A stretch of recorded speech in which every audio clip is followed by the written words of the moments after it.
सुप्रभात बच्चों।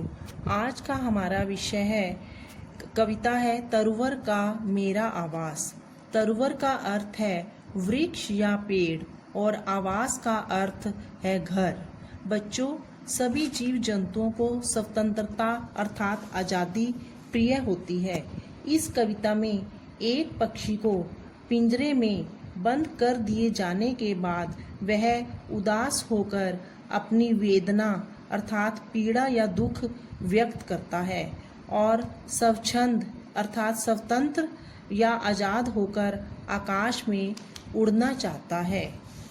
छोटा था पर सुखकर था वह, तरुवर का मेरा आवास, उससे में ही मिलता था मुझको जग के सभी सुखों का भास। पक्षी कहता है कि पेड़ पर मेरा छोटा घर अर्थात घोंसला सुख देने वाला था। अर्थात जब हम अपने घर में रहते हैं तो हमें अपने घर में सुख मिलता है। उसी तरीके से जीव जंतुओं और पक्षियों को भी अपने घर में सुख का आभास होता है। सदा प्रसन्न चित्त रहता था, होता कभी न दुखी उदास, चिंताहीन रहा करता था अपने सुहृद जनों के पास।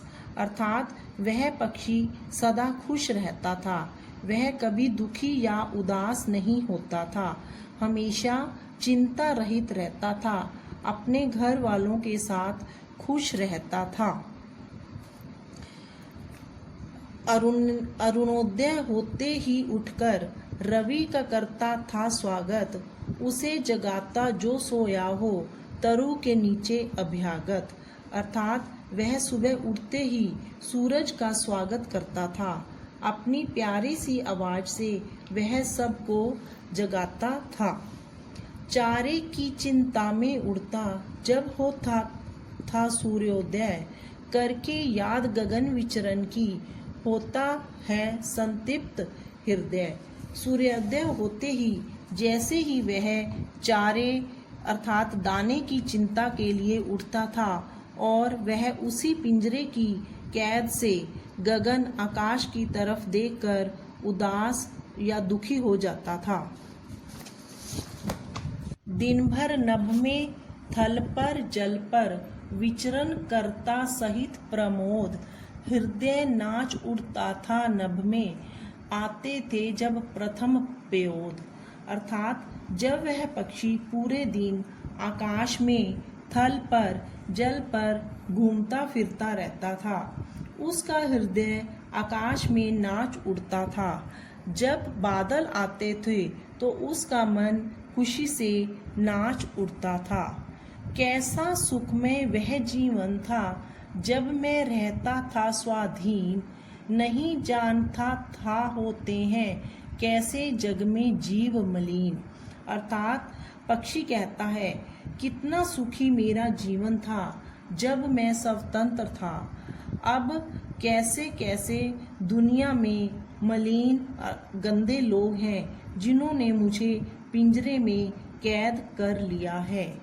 हुआ हाय पिंजरे में पड़कर कैसा भीषण परिवर्तन, हा दुर्देव लुटा दुखिया का स्वतंत्रता सा प्राणधन। अर्थात पिंजरे में कैद होकर उसके जीवन में भयानक परिवर्तन आ गया। उड़ना ही उसके प्राण थे, दुर्भाग्य से उसके उड़ने पर प्रतिबंध लग गया है।